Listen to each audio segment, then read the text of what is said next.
ओम शांति। आज ये जो विशेष दिन है, जिस दिन पर पूरे भारत में और नेपाल में ये रक्तदान शिविर आयोजित किया है, वो क्यों किया है?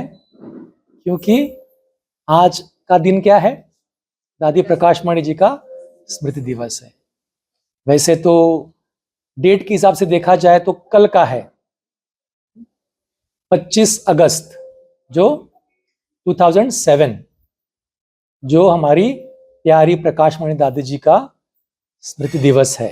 लेकिन आज संडे है तो इस हिसाब से आज रखा हुआ है प्रोग्राम। तो ब्लड डोनेशन भी है आज, और भोग भी होगा और ब्रह्मा भोजन भी होगा। तो आज देखिए, हमारे जो भी यज्ञ के पूर्वज है, जो महारथी आत्माएं हैं, आदि रत्न है, उनका जब भी स्मृति दिवस होता है ना, हम विशेष उनको याद करते हैं। तो बाबा तो कहते हैं कि देहधारी को याद नहीं करना है, और एक तरफ कहते हैं कि देहधारी को याद नहीं करना है, और दूसरी तरफ हम स्मृतियों मीन्स जो भी हमारे पूर्वज है उनकी स्मृतियां जागृत करते, उनका स्मृति दिवस मनाते हैं। तो क्यों करते हैं ऐसा? समय पर, हाँ जी, है ना, विशिष्ट समय पर उनके स्मृति दिवस हम फॉलो करते हैं, उनको मनाते हैं। लेकिन एक तरफ तो कहते हैं याद नहीं करना है किसको भी, हाँ, है ना। अभी क्यों? क्योंकि देखिए, अभी आप जितने भी यहाँ पे बैठे हैं आत्माएं, उसमें से दादी प्रकाशमणि जी को कौन कौन मिले हैं, मीन्स पर्सनली देखा है? दादी को देखा है ना?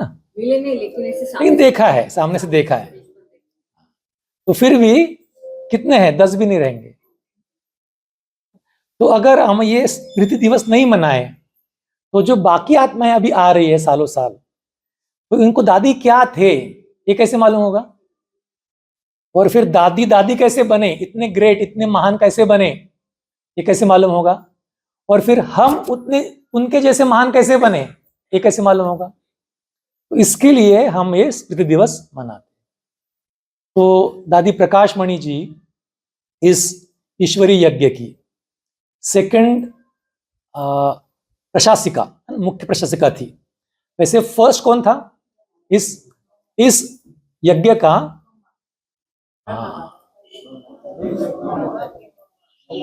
ब्रह्मा और मम्मा। तो बाबा ने क्या किया? बाबा ने उनकी सब जो भी संपत्ति थी, घर था, परिवार था, सब कुछ यज्ञ में समर्पण कर दिया।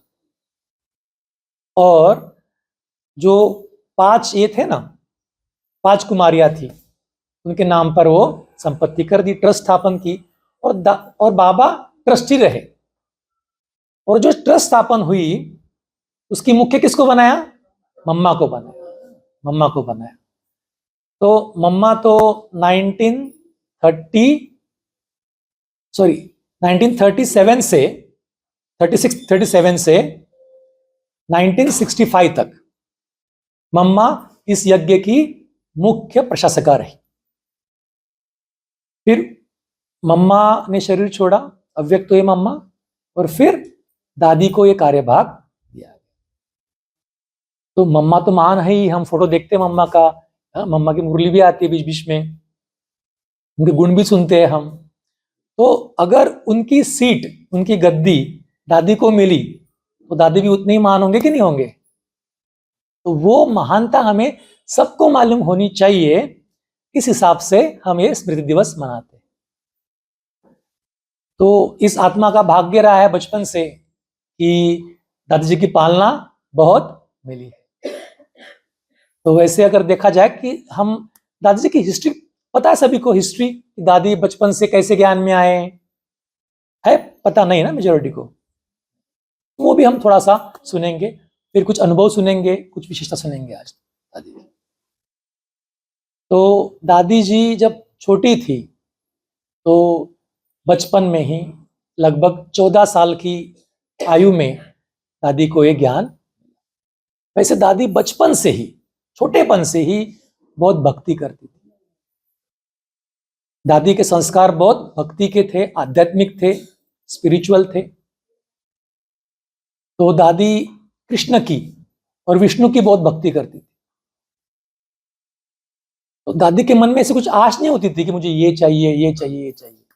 मुझे सिर्फ कृष्ण या फिर विष्णु मिल जाना चाहिए, उनके दर्शन हो जाने चाहिए, इतना एक ही आश थी दादी की।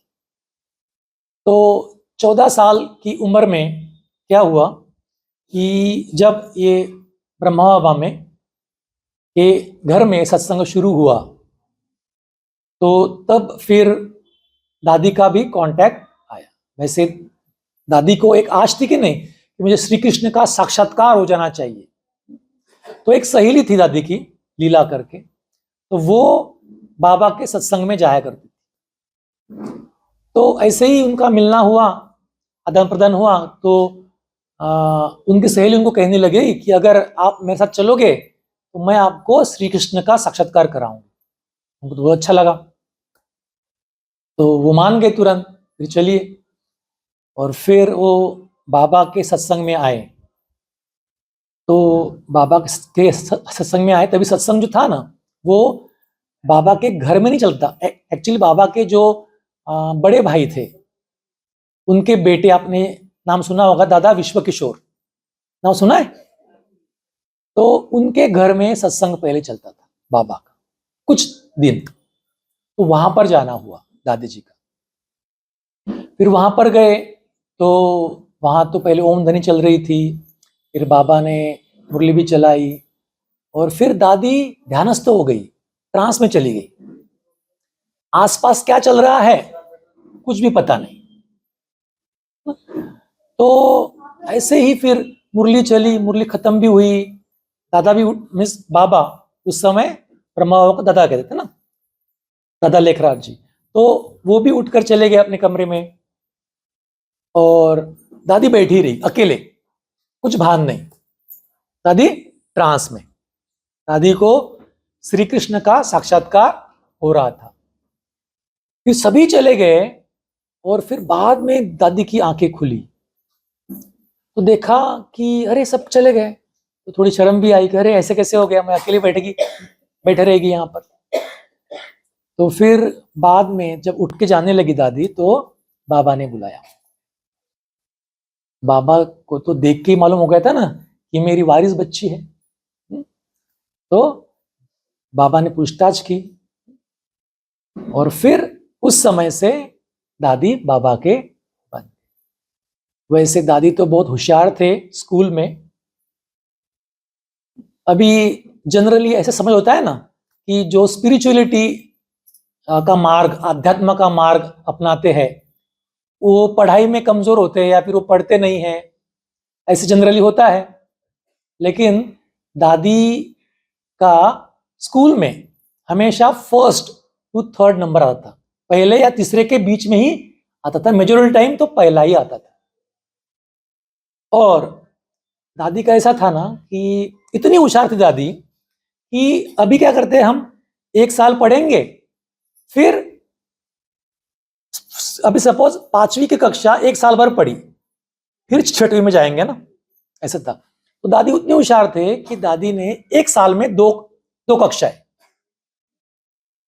मीन्स 6वीं में 6वीं 7वीं, हाँ, बाद में गए तो 8वीं 9वीं, ऐसे करके दादी एक कक्षा में 2 कक्षा जम करते थे। तो वैसे तो कहते हैं ना कि मम्मा और दादी एक क्लासमेट थे, सहपाठी थे, सो हम कहते क्लास फेलो थे। तो एक ही बेंच पे बैठते थे दादी। तो लेकिन दादी जो है ना, दादी एकदम फास्ट पढ़कर ऊपर आई हुई थी, और मम्मा मुंबई से पढ़कर आई थी। तो दोनों में भले से ही स्नेह था बहुत, लेकिन ऐसे खास करके दोस्ती नहीं थी, है ना। बहुत बहुत स्नेह था, लेकिन कहते हैं ना ऐसे एकदम दोस्त, एकदम क्लोज वाला ऐसा नहीं था। क्यों? क्योंकि मम्मा आई थी मुंबई से, बहुत मॉडर्न, बहुत फैशनेबल, फ्लैम्बॉयंट कहते हैं उसको, है ना, कि भाषण में भी आगे, डांस में भी आगे, सब कुछ में आगे, है ना, गाना गाने में भी आगे, वाद्य बजाने में भी आगे।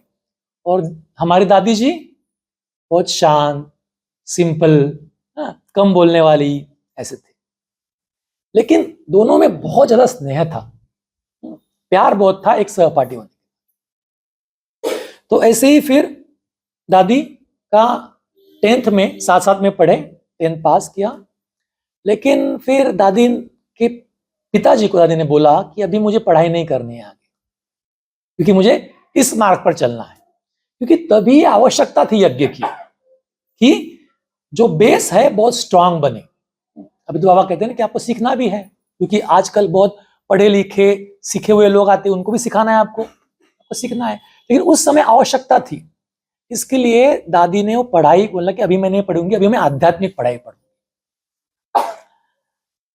तो फिर स्कूल बंद हो गई दादी की। फिर दादी इस यज्ञ में आ गई, क्योंकि दादी कैसा था ना कि दादी के जो पिताजी थे वो बड़े बिजनेसमैन थे, लेकिन साथ साथ बहुत आध्यात्मिक थे और भविष्यकार भी थे। और कहते हैं ना कि किसको भी डिफिकल्टी है ना समाज में, कोई एक के पास जाते हैं, कोई बड़ा रहता है कि बाबा आप सुझाव दो करके, वैसे कोई व्यक्ति होता है ना, राय बहादुर कहते हैं उसको, राय देने के लिए। तो वैसे राय बहादुर थे उस सिटी के। तो उनको पहले से पता था कि मेरी बेटी शादी नहीं करने वाली, ये मेरी बेटी आगे जाके मीरा ही बनने वाली है। तो उनको कोई भी विरोध नहीं किया पिताजी ने, जाना है आप जाओ। तो फिर खुली छूट मिल गई दादी को, दादी समर्पित हो गई। फिर 1 साल के बाद में यज्ञ की स्थापना कब हुई? ट्रस्ट की स्थापना 1937 में हुई। फिर 1 साल के बाद में बोर्डिंग की स्थापना हुई। जो छोटी छोटी बच्चियां थी उनको पढ़ाने के लिए बोर्डिंग की स्थापना हुई। बच्चियां कौन कौन थी? तो उसमें से एक बड़ी बच्ची 9 साल की, दादी गुलजार जी, उसके साथ में बहुत सारी थी और भी। उनके टीचर कौन थे? दादी प्रकाश मणि और मम्मा, ऐसे टीचर थे सर। तो उनको सिखाते थे, उनको जो भी पढ़ाई है ना, रूटीन वाली पढ़ाई, जो पढ़ना लिखना आना चाहिए, सब कुछ आना चाहिए, वो पढ़ाते थे। फिर 1 साल हो गया बोर्डिंग का। फिर और 1 साल के बाद में, क्योंकि ये बोर्डिंग कहां स्थापन हुई? तो सिंध में स्थापन है ना, सिंध प्रांत, आज का पाकिस्तान का प्रांत। फिर 1 साल के बाद में मीन्स 1938 में वो जो हमारी संस्था में यज्ञ ओम मंडली, वो कराची में गई, कराची में स्थापन। फिर वहां पे ट्रांसफर हो गई, फिर दादी वहां चली गई। और फिर ये तपस्या का पाठ शुरू। आपने सुना होगा ना, 14 साल तक भट्टी की तपस्या की। तो उनकी स्टेज क्यों बनी वैसी पावरफुल स्टेज? क्योंकि 14 साल उन्होंने योग साधना, बाहर घमासान शुरू था भारत पाकिस्तान का, लेकिन ये सब जो ब्रह्मावस्त है, सभी आदिरत्न है, वो तपस्या कर रहे थे। तो दादी कहती है मैं 14 साल कराची में रही, लेकिन कराची क्या है मुझे पता नहीं, है ना। मीन्स वो जो बंगला था, जो घर था, उसके बाहर दादी कोई इंटरेस्ट नहीं था, बोले हमें, हम जाते ही नहीं थे बाहर। जो भी काम करने वाले हैं, कैसे कुछ बाजार से कुछ लाना है वो जाएंगे, कुछ काम करना है ऑफिस का जो भी है वो करने जाएंगे, जो भी थोड़ा मोटा काम है वो करने जाएंगे। लेकिन जो बाकी को जो कुछ काम नहीं है बाहर जाने का, वो कभी बाहर भी नहीं जाते थे। तो इसके लिए बहुत कम बार वो बाहर गए होंगे। इसके लिए कराची क्या है वो भी पता नहीं। एक बाबा और मैं, उस समय तो ये ज्ञान भी इतना डीप में नहीं था। तो बस एकदम अव्यक्त होकर शांत बैठकर शांति में ध्यानस्थ होना, मेडिटेशन करना, ध्यान लगाना, योग करना, यही उनका काम। और बाकी जो दिनचर्या थी और मुरली वगैरह। फिर बाद में तो यज्ञ जो है वो माउंट आबू। तो दादी कहती है कि बचपन में मेरी कोई आश ही नहीं थी वैसे। अभी हम क्या करते हैं कि मुझे ये मिलना चाहिए, कोई अच्छी साड़ी दिख गई, मेरे पास भी होनी चाहिए, लगता है ना आपको कि नहीं लगता माताओं को? कान में कुछ देख लिए, कहाँ से लिए, कैसे लिए, मुझे भी चाहिए थोड़ा सा। या फिर कुछ अच्छा बना है, वो भी खाने को दिल होती है कि, तो बच्चे कहते हैं ना कि माँ मुझे ये चाहिए, ये चाहिए। दादी कहती है मुझे कभी याद नहीं कि मैंने कुछ मेरी माँ को कहा हो कि मुझे ये चाहिए, एक फ्रॉक चाहिए, ये चाहिए, खाना ये बना के दो, कभी नहीं। इच्छा मात्रम अविद्या, कोई इच्छा नहीं।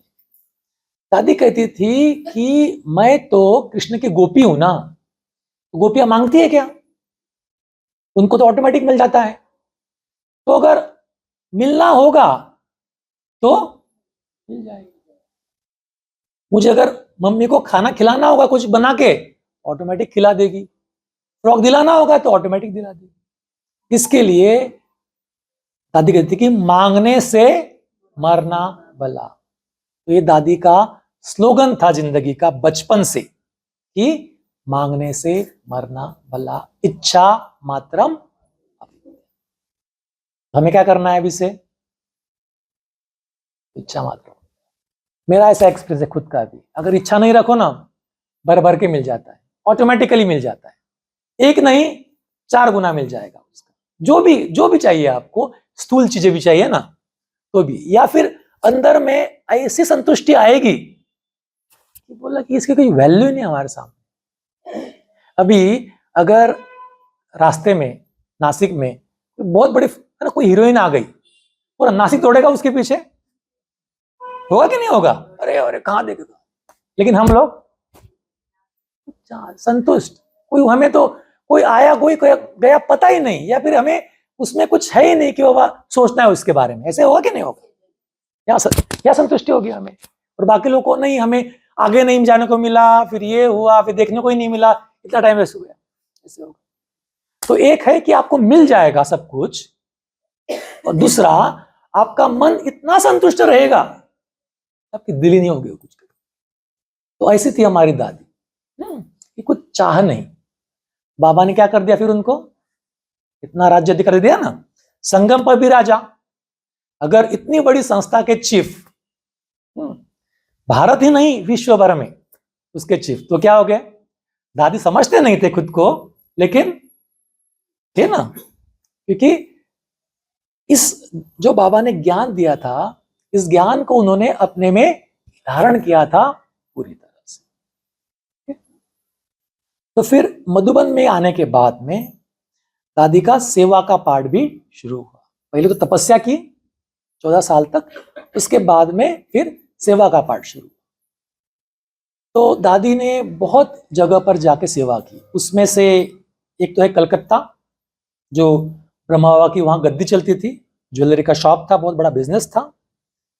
बॉम्बे, दिल्ली, पटना, और बाद में तो फिर देश विदेश ना, फॉरेन में भी बहुत, वो भी हम बात करेंगे। तो बहुत जगह पर दादी रही, हर जगह जाकर दादी ने सेवा की। तो और पहले तो ऐसा नहीं था, सेंटर्स तो नहीं थे, फिर जो बड़े बड़े मेले लगते थे, है ना, अभी सपोज कुंभ का मेला है, वहां जाके आओ, ऐसे बहुत बहुत बड़ी बड़ी जगह पर जाते थे। तो एक बार दादी जी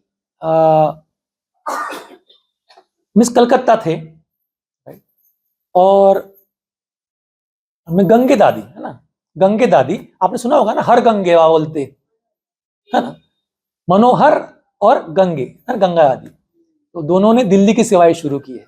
अब वो तो बड़ी हिस्ट्री है, वो तो हम कई बाद में सुनेंगे। लेकिन गंगे दादी और दीदी मनमोहिनी जी, दीदी का भी मास हुआ ना जुलाई में, तो दोनों गए थे हरिद्वार।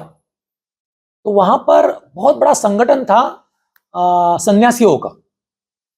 तो शिवानंद महाराज जो है वहां, उन्होंने बहुत बड़ा संगठन लगाया था, बहुत बड़ी सभा थी। तो बाबा ने दोनों को भेजा था वहां पर कि आप वहां पे भाषण करके आओ। वहां गए थे, और दादी कलकत्ता गए हुए थे, तभी कलकत्ता में थे। तो वो भाषण बहुत अच्छा हुआ वहां उनका, वहां गंगे दादी ने भाषण किया। तो वहां से भी निमंत्रण मिला कि आपको जापान में भी आना है अभी, जापान में। तभी 1954 की बात है, 1954 की। तो जापान में निमंत्रण आया कि वहां पर वर्ल्ड स्पिरिचुअल कॉन्फ्रेंस है, मीन्स पूरे विश्व आध्यात्मिक जो भी संस्था है ना, सभी धार्मिक संगठन जो भी है, उनका बहुत बड़ा एक सम्मेलन था। वहां पर दादी को निमंत्रण आया। और फिर तभी दादी तो कलकत्ता में थे, और तभी कितनी उम्र होगी दादी की? 14 साल में ज्ञान में आए, बाद में तपस्या की 14 साल, फिर 50 में यहां पर आए, है ना, मधुबन में, और 54 में, तो 30-32 साल की उम्र होगी शायद। तो उस समय फिर बाबा ने दादी को फोन किया कि आपको जापान जाना है। तो वहां पे तो दादी को लगा कि मैं तो इतना छोटी हूं अभी, मुझे तो इतना आता भी नहीं कुछ बोलना, बाबा कैसे बोल रहे हैं मुझे जाने के लिए। लेकिन बाबा परखता था ना, कौन सेवा कर सकता है। तो जैसे ही फोन आया तो दादी को लगा कि अरे बाप रे, मैं कैसे करूंगी।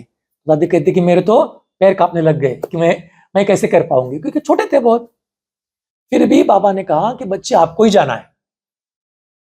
तो बाबा ने बुलाया कि आप मधुबन आओ, फिर जाना। फिर दादी तुरंत आए मधुबन, बाबा को मिले।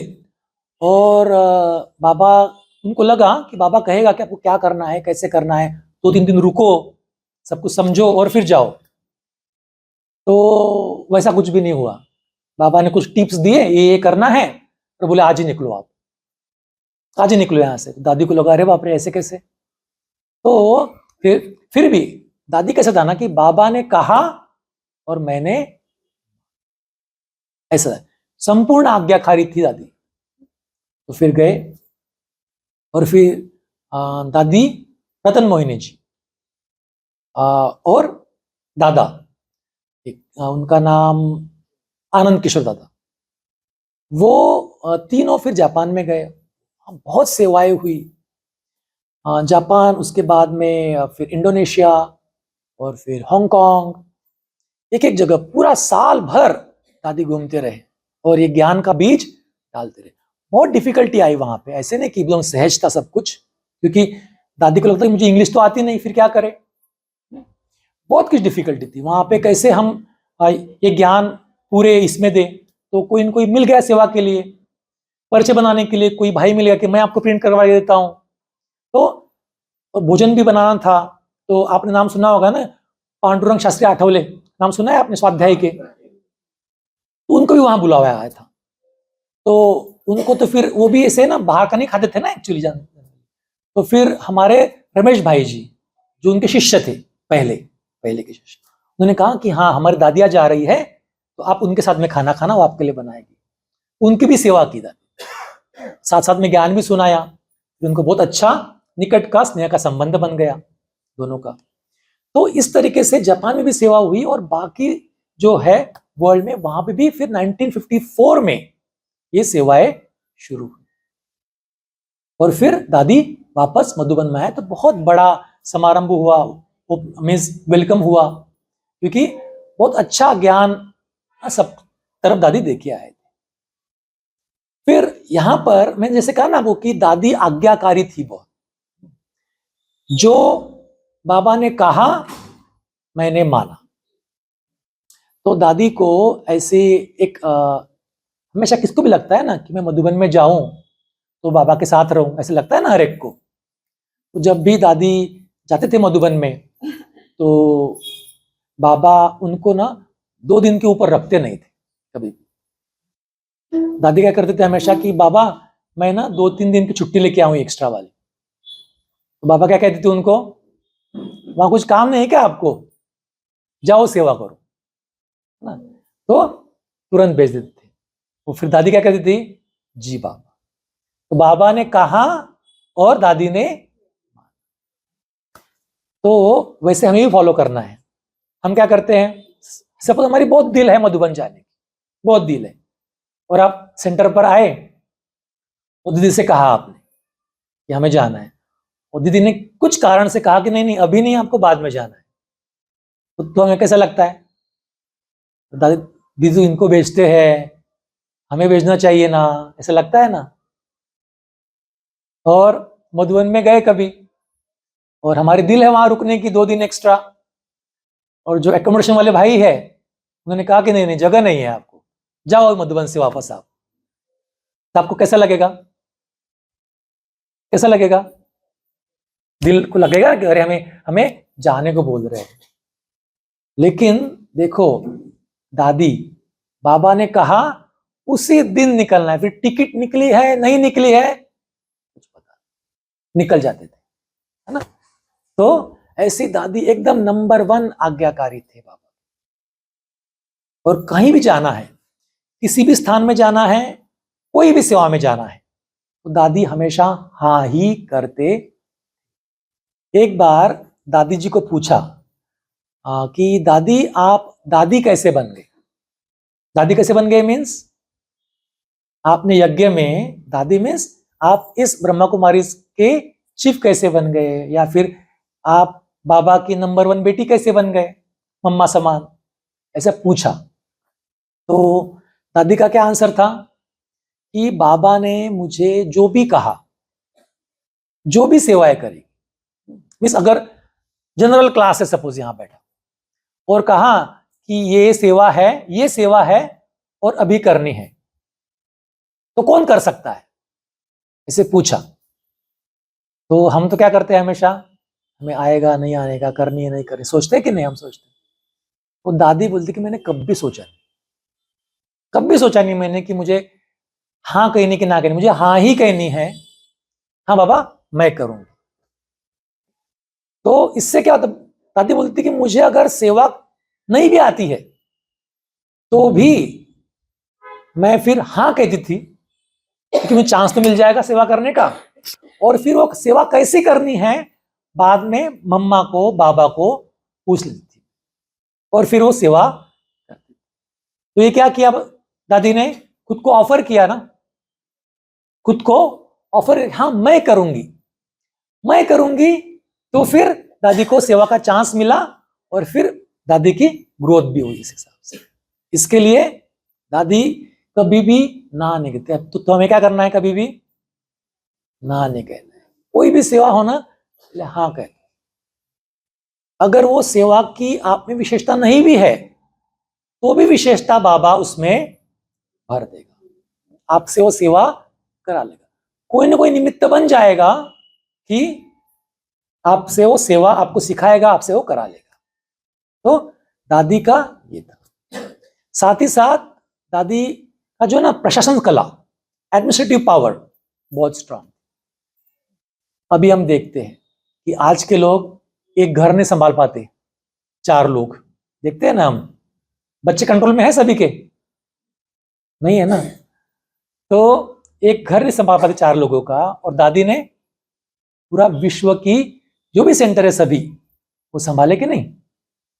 तो जो एडमिनिस्ट्रेशन पावर है, प्रशासन की कला, कैसे लोगों को मैनेज करना है। देखिए जो कंपनी होती है ना, कंपनीज में एक डिपार्टमेंट होता है ह्यूमन रिसोर्सेज डेवलपमेंट, मानव प्रबंधन, उनको कैसे लोगों को मैनेज किया जाए, ये बहुत डिफिकल्ट होता है लोगों को मानना, क्योंकि लोगों के स्वभाव, अपेक्षाएं, पेमेंट, सब कुछ वो मैनेज करना पड़ता है। तो इसके लिए बहुत डिफिकल्ट फील्ड होता है। और ऐसे एक तरफ तो कंपनी वाले ये कुछ कर नहीं पाते, बहुत डिफिकल्ट होता है, और दूसरी तरफ दादी ने पूरे विश्व के सेंटर संभाले, इतने सारी बहनें, इतने सारे भाई, इतने सारे जिज्ञासु, कितने सारे लोग थे, उनको बहुत प्यार से संभाला, राइट। तो बहुत वो पावर थी दादी में बहुत ज्यादा। तो दादी कैसे संभालते थे, ये पावर कैसे आती थी दादी में? तो दादी जो है ना कि बहुत प्यार से, स्नेह से, शक्ति से, इसको भी अगर परिवर्तन करना है तो बहुत स्नेह से हैंडल करेगी। अगर किसने गलती की, हम क्या करते, तुरंत उसको बोल देते हैं, मुख पर बोलते हैं, लेकिन क्या वो व्यक्ति सुधरता है? क्या आपको अनुभव है कि सपोज किसने गलती की, कुछ भी बोला और आपने तुरंत उसको डांटा या फिर गलत कहा, तो कोई सुधरा है आज तक? कोई नहीं सुधरा। तो बाबा ने कैसे लोगों को सुधारना है वो भी कला सिखाई है ना हमें। तो दादी को कला बहुत अवगत, तो एक तो बहुत स्नेह, मीन्स बहुत प्यार से हर एक को ये करना, और शक्ति से, पावर से, कि किसकी कमजोरी कैसे मुझे निकालनी है, उसकी कमजोरी, जो भी उसकी वीकनेस है, कमजोरी है, वो कैसे निकालनी है, वो भी दादी पावर से, जो उनके ना मनोबल बढ़ाना है उस व्यक्ति का, उस तरीके से हैंडल कर देते, और हर एक को सम्मान भी देते थे, जो साथी सहयोगी है उनको सम्मान भी देते। अगर ये तीनों बातें हम धारण कर ले कि कोई कैसा भी हो, उसको हमें दिल का स्नेह देना है, कैसे, मेरा अपना है, उसको मुझे सुधारना है, ये भावना रखे, उसको हम मन से भी शक्तिशाली बनाए, पावर, और उसको सम्मान भी दे, तो व्यक्ति सुधरेगा कि नहीं सुधरेगा? सुधरेगा। यही एक है कि व्यक्ति इसी एक कहते हैं ना कि ट्रिक से सुधर सकता है। तो दादी में ये कला बहुत अवगत थी। और आपने तो दादी के बहुत सारे गुण महिमा सुने होंगे, है ना?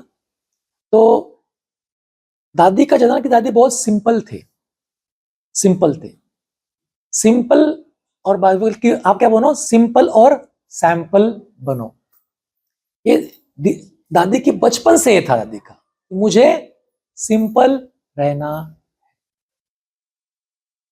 तो एक बार की बात है कि दिल्ली की एक दीदी थे, राजकुमारी दीदी, वो एक बार मार्केट में गए और वहां पर उनको एक चप्पल अच्छी लगी,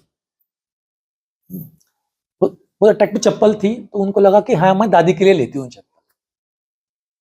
तो उन्होंने वो चप्पल खरीदी और फिर 8 दिन के बाद में मधुबन आए। तो दादी के कमरे में जाकर उन्होंने उस बॉक्स को खोला, तो चप्पल तो अच्छी ही थी। तो दादी ने देखा चप्पल को और पहला प्रश्न क्या पूछा होगा, कितने की है, कितने की है? तो इन्होंने कहा कि 37 रुपए की है। बोले अच्छा, लेकिन बोली दादी तो 7 रुपए की चप्पल पहनती है ना।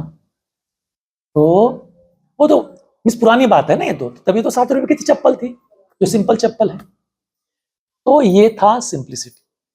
तो यही हमें धारण कर, क्योंकि जितना हम सिंपल रहेंगे ना, हमारी आवश्यकताएं भी कम हो जाएगी, और जो भी भपके वाला हम करते हैं, तो एक तो लोग ईर्ष्या भी करते हैं, खर्चा भी होता है, वो तो होता है उसमें। तो दादी बहुत सिंपल रहते थे, और सैंपल अर्थात हर एक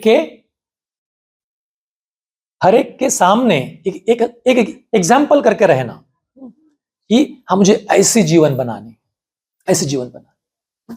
तो हम तो बचपन से दादी को देखते आए हैं।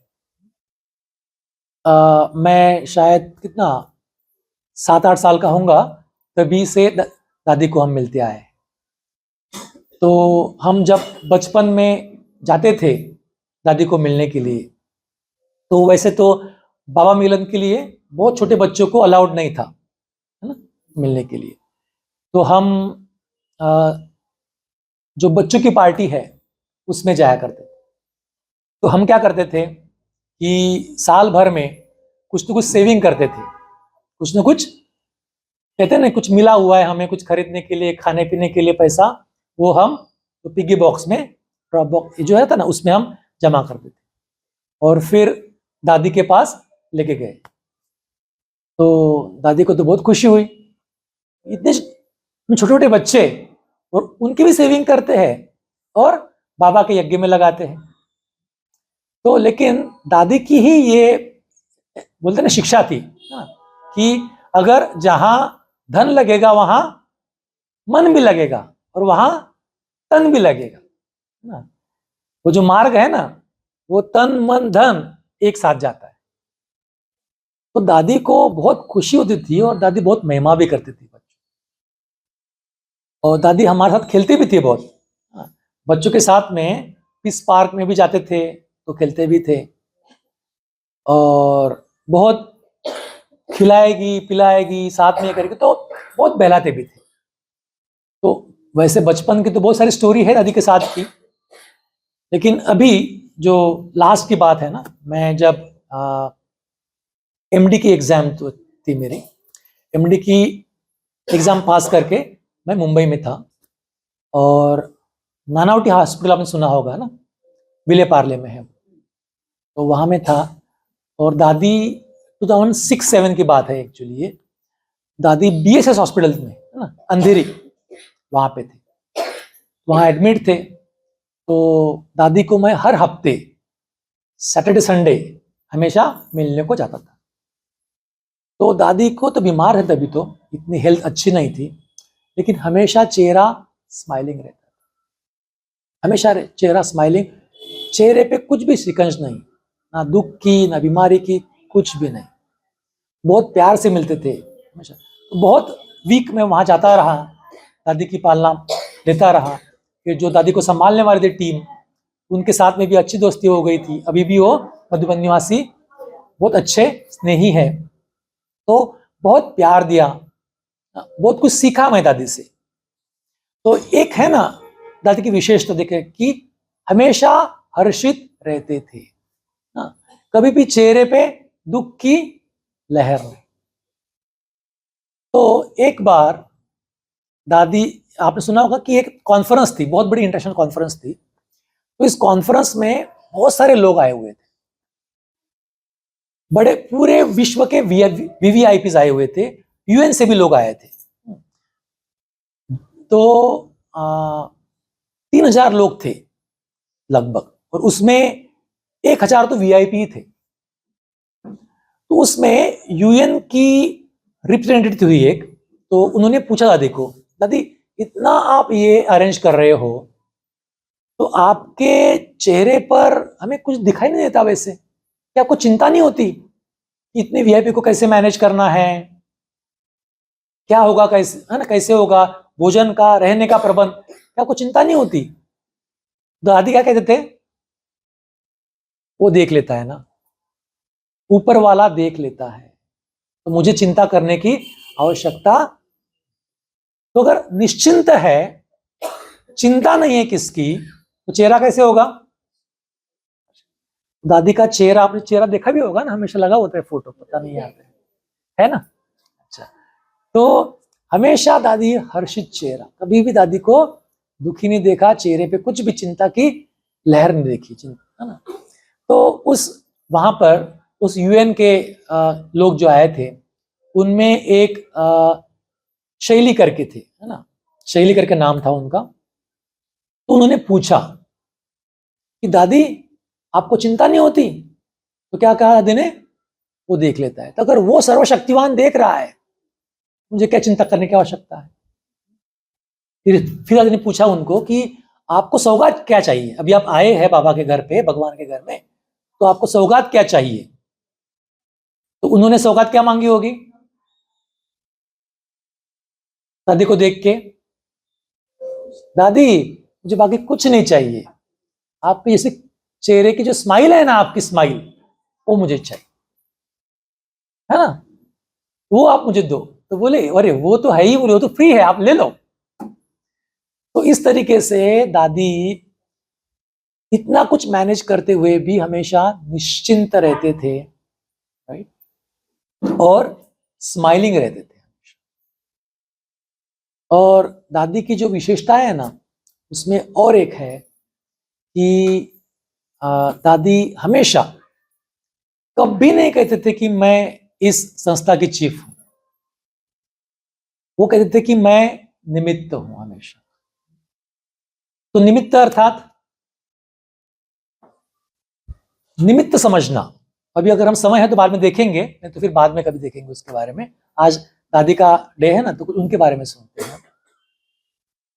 तो निमित्त अर्थात कि ये सब कुछ मैं नहीं कर रही, कौन कर रहा है?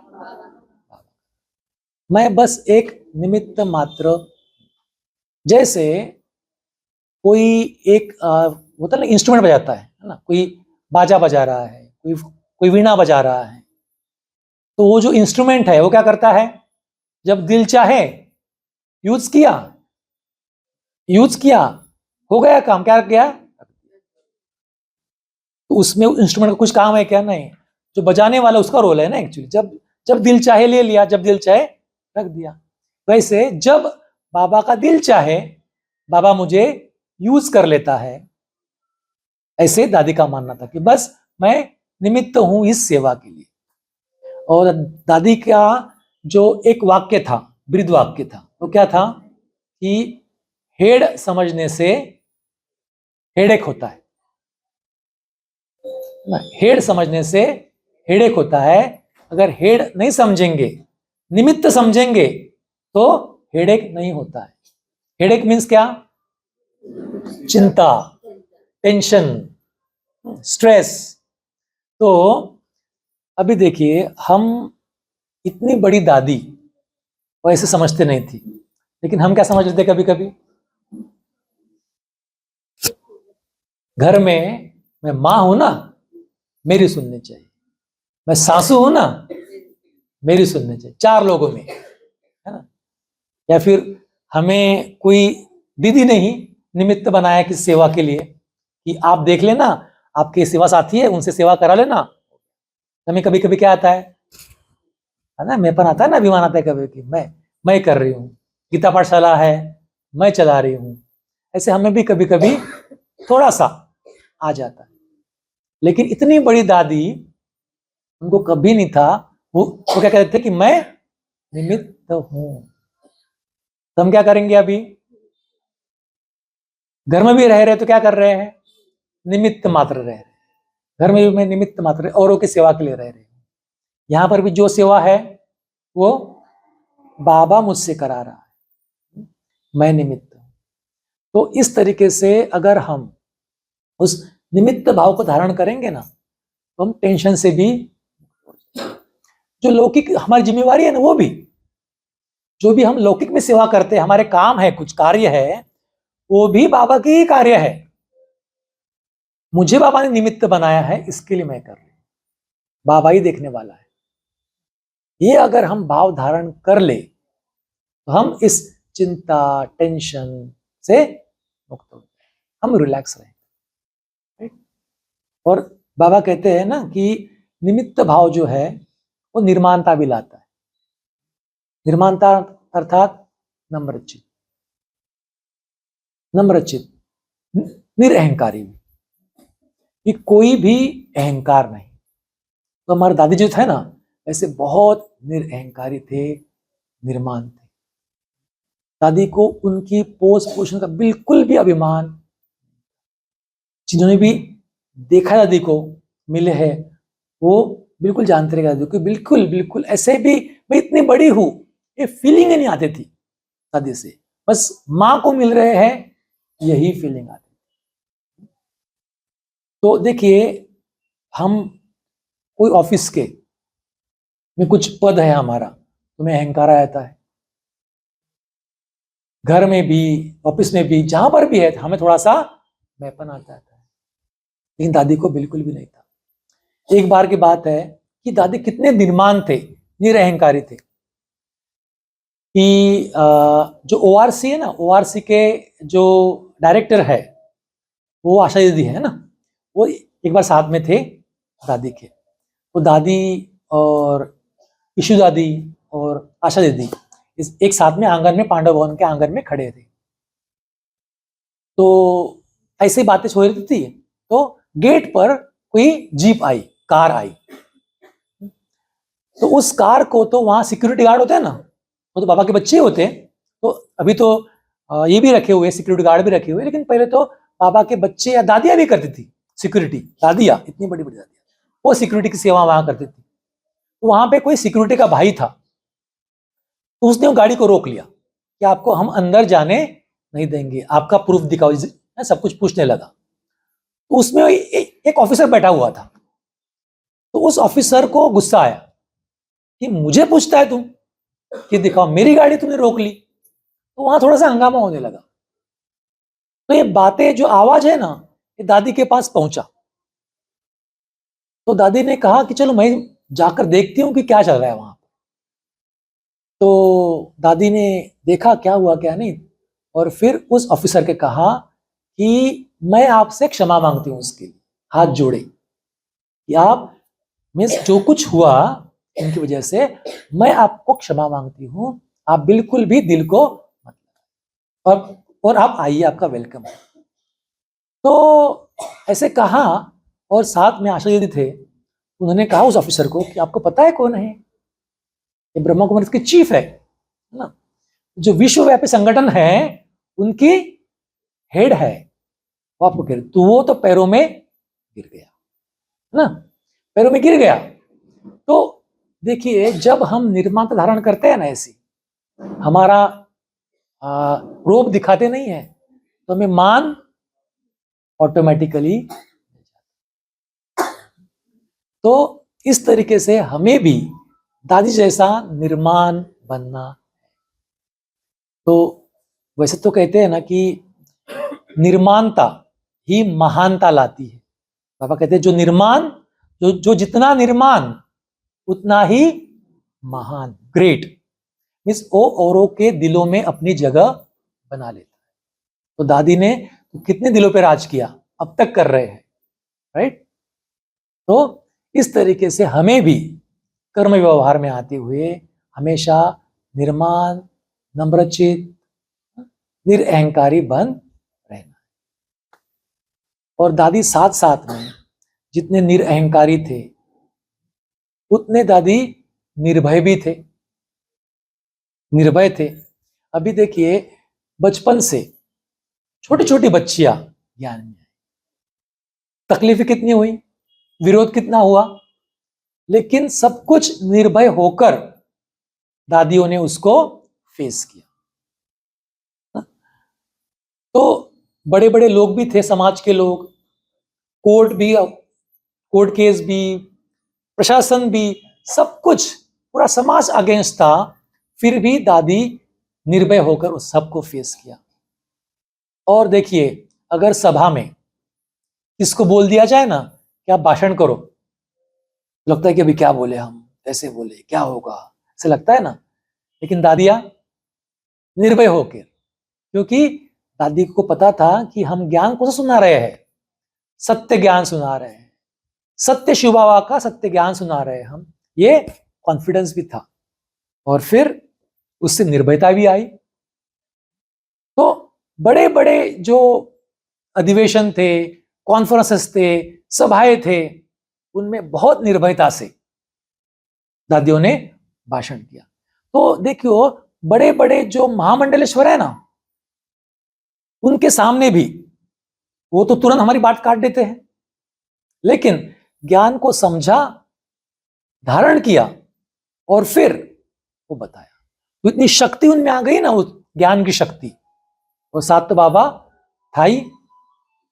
तो इस तरीके से दादियों ने ये जो ज्ञान है निर्भयता से धारण किया, और निर्भयता से और के पास बताया।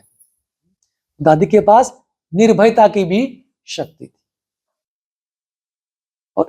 और ऐसे तो दादी की जो भी विशेषताएं है ना, इतने सारी विशेषताएं हैं, सभी कहते हैं कि सर्वगुण संपन्न वो विशेषताएं सभी दादी में थी। जो मम्मा की विशेषताएं है वो भी थी, बाबा की विशेषताएं वो भी थी। इसके लिए तो दादी दादी बने ना एक्चुअली। तो हमें भी पल पल ये दादी के जो भी विशेषताएं उसका अनुभव होता रहा जब भी मधुबन जाते। तो एक बार हम मधुबन गए थे और बच्चों की पार्टी थी, और सभी को शायद मैंने पहले बताया भी था यह अनुभव, शायद पता नहीं आपको पता है कि नहीं। एक दिन गुरुवार का दिन था और भोग लग रहा था, तो सभी बच्चे थे, तो सभी बच्चों का तो दादी से प्यार था ही, और दादी का भी बच्चों से बहुत प्यार था। तो भोग लगा, तो भोग लगने के बाद में संदेश आया, संदेशी दीदी ने भी संदेश लाया कि आज सभी बच्चों को बाबा के पास निमंत्रण है। कहां पर? अव्यक्त वतन। तो बाबा ने बहुत सारी खिलौने, मिठाइयां, टोली लाके रखी है, तो निमंत्रण है। तो ऐसे दादी ने अनाउंस किया कि ऐसा ऐसा मैसेज आया बच्चों के लिए। तो हम बच्चे तो बहुत उत्साहित हो गए और फिर हम तैयार हो गए शाम में जाने के लिए। दीदी थे, मोहिनी दीदी, जो दादी के साथ में रहते थे हमेशा, दादी के राइट हैंड। वो हमें पहाड़ी पर लेके गए। बाबा की पहाड़ी देखी है आपने सभी ने? देखी है ना? जो मधुबन है, माउंट आबू में, पांडव भवन, पांडव भवन के पास नकी झील है, नकी लेक, नकी लेक के पास जो रास्ता जाता है वो ऊपर बाबा की पहाड़ी पर जाता है। बहुत अच्छा वातावरण होता है वहां पर, योग युक्त एकदम। तो आपको एक बार जरूर जाना चाहिए वहां पर। तो हम वहां पर गए थे, बहुत सारे बच्चे थे और फिर गए, फिर खेले कूदे, खाया पिया कुछ वहां पर। और फिर मोहिनी दीदी ने बुलाया सबको कि अभी हम योग में बैठते। योग में हम बैठे तो दीदी जो है ना, हर एक को दृष्टि देती जाती थी, एक एक बच्चे को दृष्टि दे रही। तो दृष्टि दिया, तो जिसको दृष्टि दिया वो बच्चा उड़ जाए वतन में, ट्रांस में चला जाए। छोटे छोटे बच्चे, हाँ बिल्कुल, वो ट्रांस में चले जाए। बहुत सारे बच्चे गए, बहुत ज्यादा, 100 के ऊपर भी होंगे शायद, मुझे लगता है। तो फिर जो बच्चे ट्रांस में गए, बाबा के पास उड़ गए, तो कोई बच्चा खुशी के मारे हंस रहा है। क्यों? क्योंकि ऊपर वो स्वर्ग के नजारे देख रहा है। और कोई बच्चा रास खेल रहा है, तो कृष्ण के साथ में रास खेल रहा है। और कोई बच्चा रो भी रहा है, तो क्यों रोएगा? नहीं, डर के मारे, चेहरा भी डरा हुआ है और रो भी रहा है। उनको वहां धर्मराज दिखाई दिया कि अगर ये पाप कर्म करेंगे तो वहां पे आपको ऐसी सजाएं मिलेगी। तो वो डर गए, डर रहे थे। तो कोई रो रहा था, कोई हंस रहा था, रास खेल रहा था। एक एक बच्चे, सब मेजोरिटी बच्चे ऊपर उड़ गए। और हम जो थे, हमारा जो ग्रुप था ना, उसमें से भी बहुत सारे जो बच्चे थे उनको भी दृष्टि दिया दीदी ने। उससे तो उस ग्रुप में से भी 3-4 बच्चे उसमें गए थे और दृष्टि हमें भी दी, मुझे भी दृष्टि दी। जीतू भाई थे, किरण भाई, बहुत सारे भाई थे, बच्चे थे, छोटे छोटे बच्चे, तो उनको भी दृष्टि दी। लेकिन हम उड़ ही नहीं पा रहे थे। तो सभी बच्चे गए, वो उतरने का नाम ही नहीं ले रहे थे और बस वहां ही रम्मांड थे। अंधेरा हो गया, सनसेट हो गया।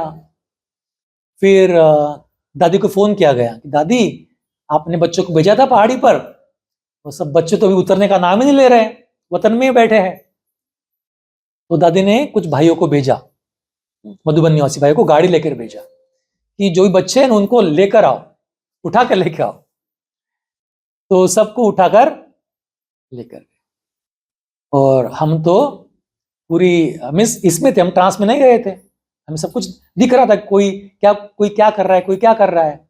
हम तो वैसे ही गए। फिर आपने हिस्ट्री हॉल देखा है ना? आप सबने हिस्ट्री हॉल देखा है?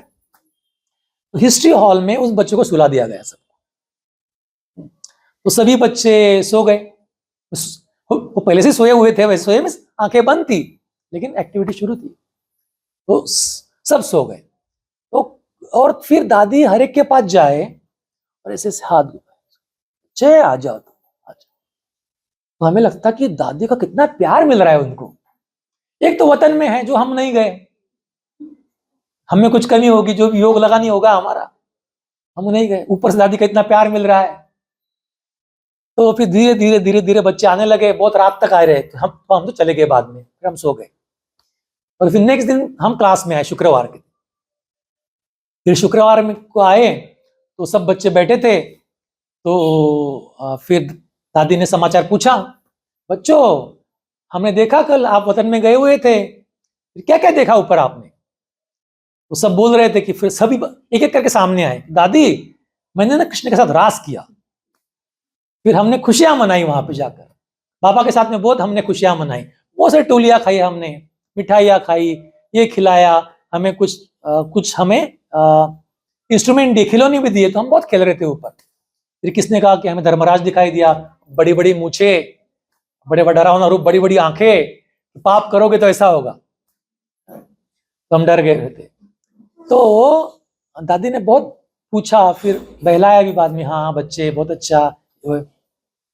फिर हम जो थे ना, सपोज हमारा ग्रुप था 10 का, 10-12 का ग्रुप होगा, उसमें से 4 गए हुए थे, शायद 4 के आसपास गए हुए होंगे, बाकी तो बहुत सारे थे, बाकी पूरे भारत भर से बहुत सारे बच्चे आए हुए थे। तो फिर हमने पूछा दादी को, दादी कल ना बहुत सारे बच्चे वतन में गए हुए थे, तो फिर लेकिन हम नहीं, यहां से, तो हमने पूछा कि दादी कल तो बहुत सारे बच्चे ना वतन में गए हुए थे, लेकिन हम जा नहीं पाए, तो दादी क्यों नहीं जा पाए? हमारा शायद बाबा के साथ प्यार कम होगा, हमारा योग कम होगा, इसके लिए नहीं जा पाए। तो दादी ने बोला ऐसे कि बच्चों ऐसा नहीं होता है, इसका रहस्य आपको बड़े होकर मालूम पड़ेगा, आप बस पुरुषार्थ करते रहो, बाबा के बन के रहो, ज्ञान मुरली सुनते रहो, बस यही है। बोले ये जो है ना, ये खेल-पाल होता है, जैसे खेलते हैं ना बच्चे, बाहर जाते हैं, खेल के आते हैं, वापस आते हैं, वैसा हो गए, खेल के आए, वापस आ गए। लेकिन आप ये करो, आप पुरुषार्थ करते रहो। तो अभी हम देखते हैं कि उस बात को शायद कभी होगा 1984-5 की बात होगी शायद, मुझे पता नहीं 85 क्या होगा शायद, 80 उसके पहले की होगी शायद ना, 83 की बात की होगी, लेकिन दीदी नहीं थे उस समय, है ना, दीदी नहीं थे ना, तो 84 या 85 की बात होगी शायद। तो इतने साल अभी हो गए उस बात को। तो अभी हम देखते हैं कि उस ग्रुप में जो बच्चे वतन में गए हुए थे, उनका अभी कोई ये नहीं आता, पता नहीं है, होंगी बाबा की शायद कोई, तो मुझे पता नहीं है, लेकिन शायद बहुत सारे बच्चे तो बाबा के अभी नहीं भी है। और हमारे ग्रुप में जो बच्चे वतन में नहीं गए थे, वो सभी बाबा के बच्चे हैं, है ना। मीन्स कोई मधुबन निवासी है, बहुत बड़ी सेवा कर रहे हैं, कोई डॉक्टर्स है, कुमार है, वो सेवा कर रहे हैं, कोई इंजीनियर है, कोई सेंटर इंचार्ज है, बहने बड़े बड़े इस पे गए सब, है ना। लेकिन उसमें से एक भी वतन में गया हुआ, उसका राज हमें दादी ने तभी बताया था, थोड़ा सा बोला था ना कि आपको बड़ा होकर मालूम पड़ेगा, लेकिन इसकी आश नहीं रखनी है, साक्षात्कार की आश हमें नहीं रखनी है, ये भी बोला था। तो इसका अर्थ यह है कि अगर हम तपस्या करते रहे, है ना, ज्ञान योग धारणा सेवा ये करते रहे, और ये आश नहीं रखेगी कि हम तो उठ जाने चाहिए, हमें साक्षात्कार हो जाना चाहिए, है ना, वैसा हमें आश कभी भी नहीं रखनी। तो ये हमने सीखा, और वो अभी सभी बच्चे दोनों कर रहे हैं, हमने मीन्स लौकिक भी संभाल रहे हैं, अलौकिक भी उतने ही आगे, या फिर अलौकिक सेवाओं में बहुत ऊंचाई उन्होंने अचीव की हुई है।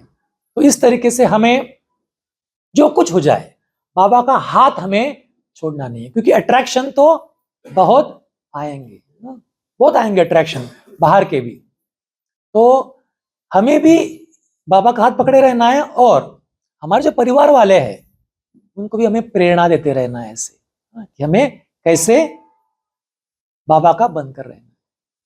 तो उसी जब बच्चों की पार्टी थी ये हुआ, फिर बाद में दादी जी हमें पिकनिक को लेके गए थे। तो पिकनिक को लेके गए तो दादी वो ना हमेशा खेलते थे बच्चों के साथ में, तो इतनी बड़ी दादी, यहाँ तो प्यार दिया बहुत, है ना, खिलाया पिलाया, बाबा से मिलाया, सब कुछ कराया, और फिर दादी पिकनिक को लेके गए। तो बिल्कुल बच्चा होकर, तो दादी की विशेषता थी, दादी चीफ है ना, हेड है, तो जो बड़े बड़े ऑफिसर्स है, महामंडलेश्वर है, उनके साथ में चीफ बनकर रहते, मीन्स एकदम पोजीशन में रहते थे।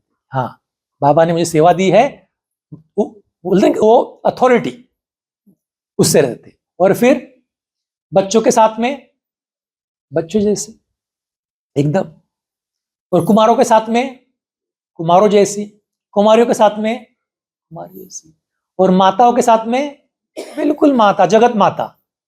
ऐसा लगता है कि ये हमारी माता ही है, ये हमारे के बीच में ही सही है, ऐसे लगता है। ये खासियत है दादी की। और दादी को कहते हैं ना कुमारी का दादी। आप नाम सुना है आपने, कुमार का दादी? तो क्यों कहते हैं उनको कुमार का? कुमारों की दादी, तो कुमार अर्थात पवित्र। तो बाबा ने दादी को इतनी बड़ी जिम्मेवारी क्यों दी? बहुत सारी विशेषताएं दादी में थी, लेकिन सबसे बड़ी विशेषता थी, मम्मा में भी और दादी में भी थी। वो क्या थी? पवित्रता, प्यूरिटी, है ना? तो प्यूरिटी के कारण ही दादी को दादी कुमार का नाम दिया। तो दादी को नाम दिया कुमार का। मैं कह रहा था कि दादी जो थे वो बच्चा बन जाती थी। तो इतनी बड़ी दादी जो इतने लोगों को संभालती थी, और हम, आपने नाम सुना पीस पार्क देखा है आपने? पीस पार्क देखा सबने? उसका पहले का नाम क्या था? ओरिया ग्राउंड। वैसे दादी जी का पहले का नाम क्या था? दादी प्रकाश मणि जी का? रमा। राधा जी ना, राधे, राधे नाम था मम्मा का, रमा नाम था प्रकाश मणि दादी जी, है ना? तो दादी का फिर नाम दिया, बाबा उसको हमेशा कुमार का कहते थे, कुमार का। तो दादी हमें लेके गई बच्चों को, और कहते हैं ना कि बच्चों के साथ में खेलते थे दादी, बॉल, बैट बॉल, सब कुछ बच्चों जैसा। आपने शायद फोटो भी देखा होगा पहले, एक बहुत फेमस है, जो है ना कि वो छोटे छोटे बच्चे क्या करते हैं, एक के पीछे एक करते हैं ना, पकड़ते हैं और उसको ट्रेन बनाते हैं, आगगाड़ी बनाते हैं, ट्रेन बनाते हैं। तो वैसे दादी आगे इंजन, और फिर बाद में दादिया, सब भाई सब ऐसे एक के पीछे एक ऐसे वो सब खेलते थे।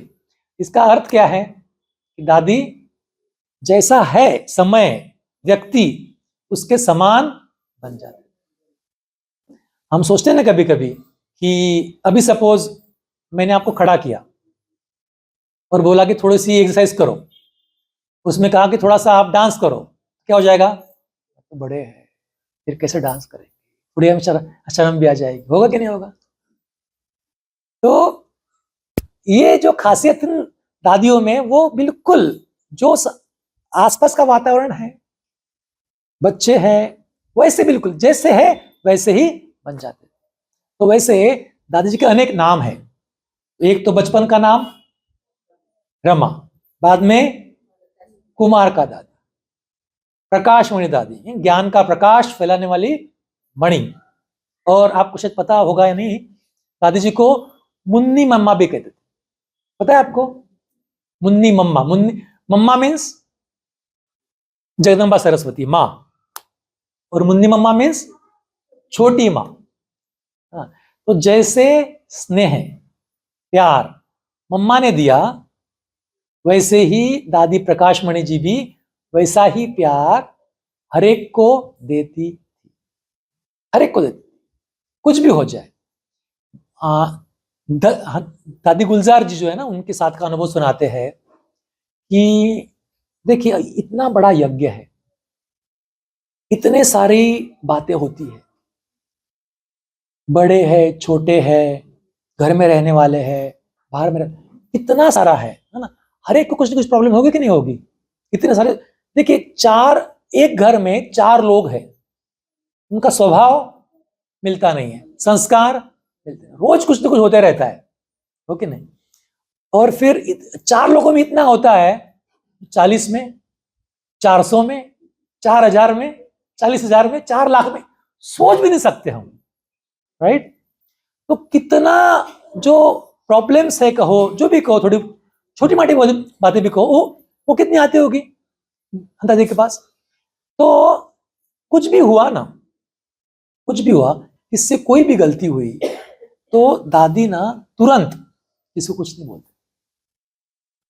अगर कोई छोटा भी दादी के पास जाए, क्योंकि दादी के पास हर कोई जाया करता था, हर कोई खुले दिल से कि हमारी दादी है करके। तो कोई भी गया तो दादी को हर एक को लगता था कि ये मेरी दादी है।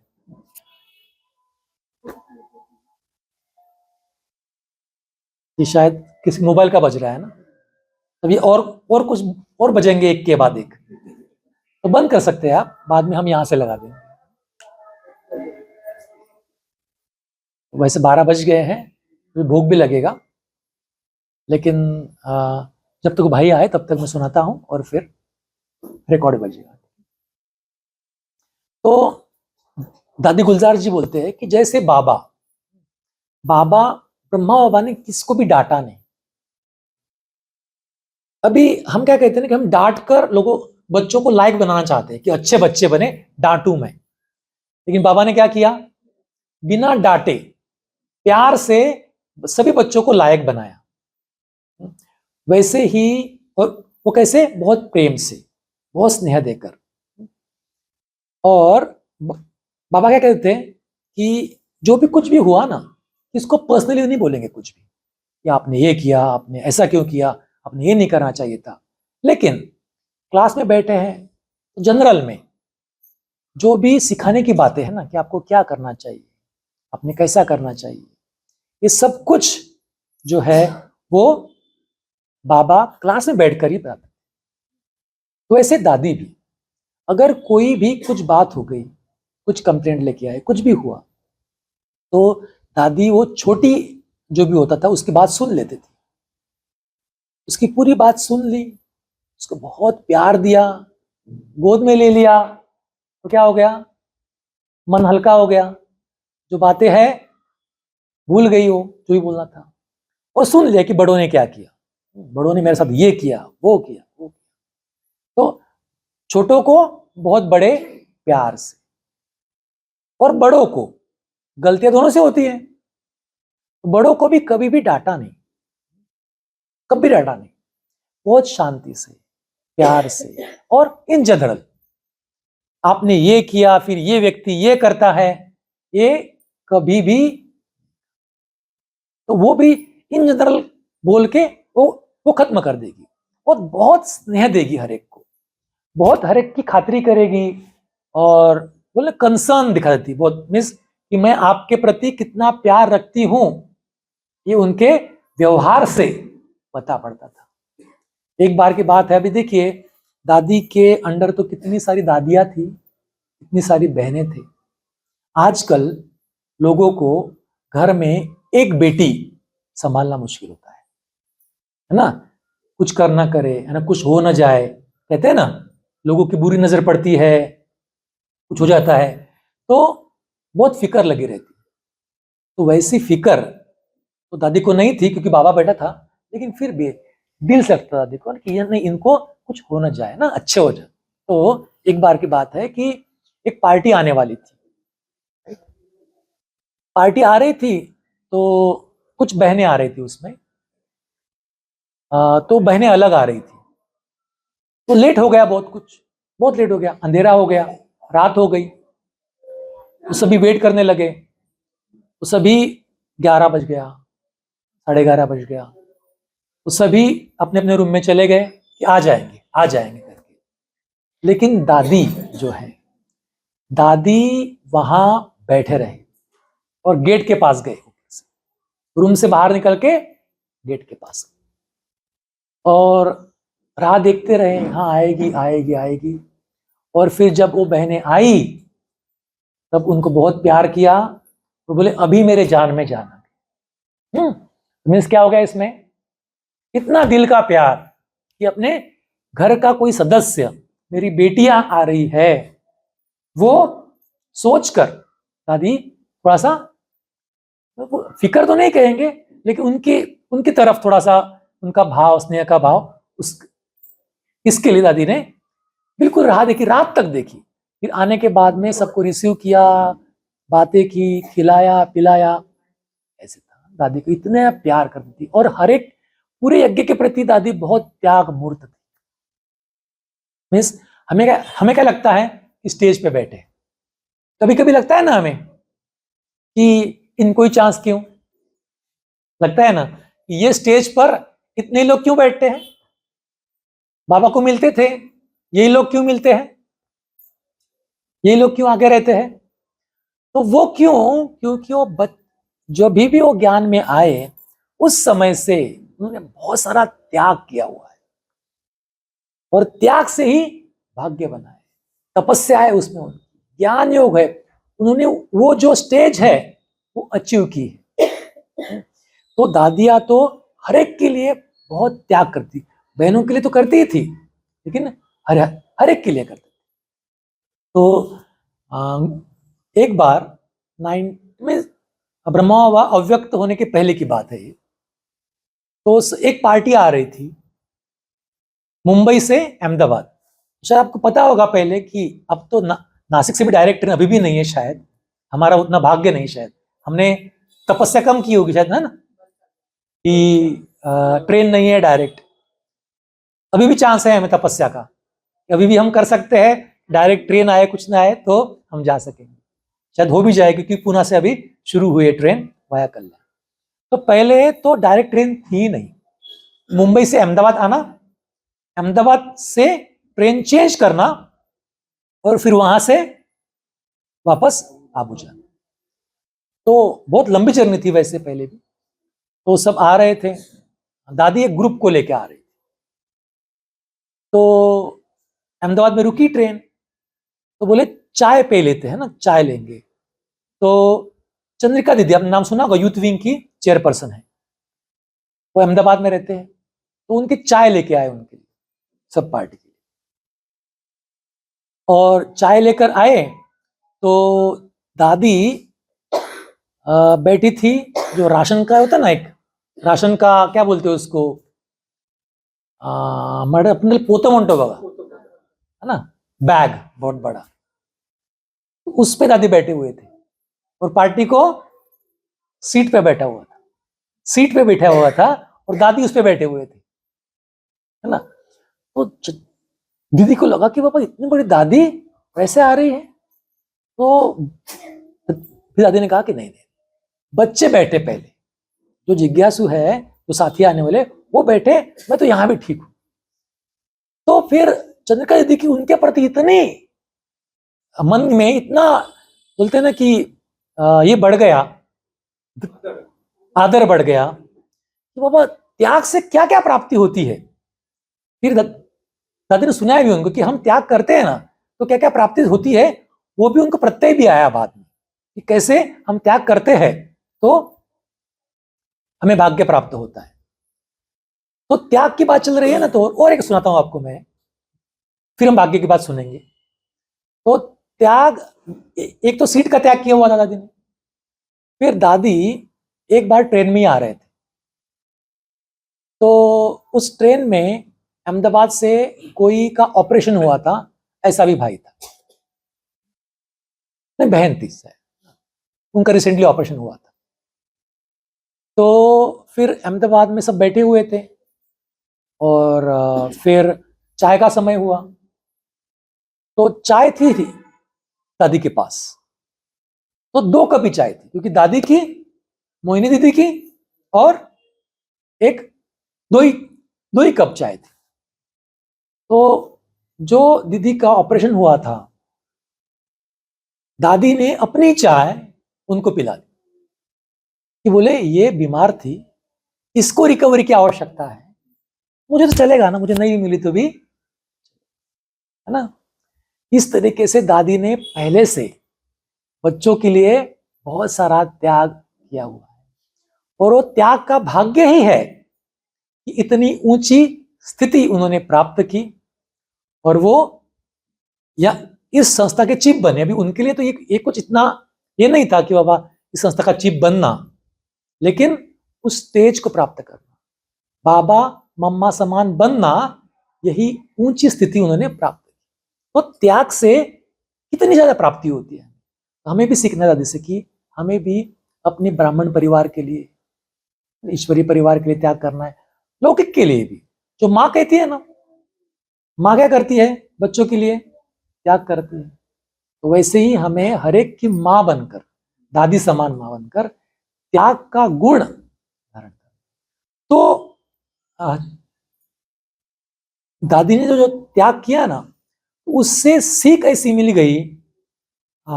तो एक बार की बात है, चंद्रिका दीदी मधुबन में आए थे और दीदी को बाबा मिलन था।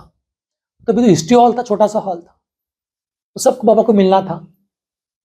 वो सभी अभी बाबा आएंगे ऐसे बैठे हुए थे।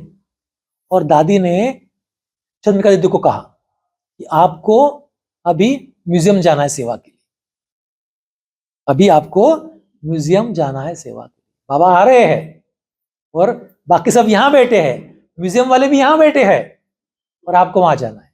और दादी दीदी खास अहमदाबाद से मिलने के लिए, बाबा को मिलने के लिए आए हुए। तो दादी को दीदी को थोड़ा लगा कि मैं तो बाबा को मिलने के लिए आई हूँ, दादी मुझे कह रहे। लेकिन दीदी को याद आया त्याग, बाबा है ना, दादी का त्याग, दादी ने त्याग किया था। तो दीदी ने कहा हाँ हाँ जी दादी। तो फिर दीदी वहां गए, पूरी सेवा की। अभी क्या था, 2-3 घंटे के लिए बाबा नहीं आते थे, बहुत समय। तो फिर सब कुछ मुरली चली, मिलना हुआ सबको। और फिर दादी ने दीदी को फोन किया, हाँ ना, चंद्रकला दीदी को, कि आपको अभी आ जाओ, अभी आप म्यूजियम से।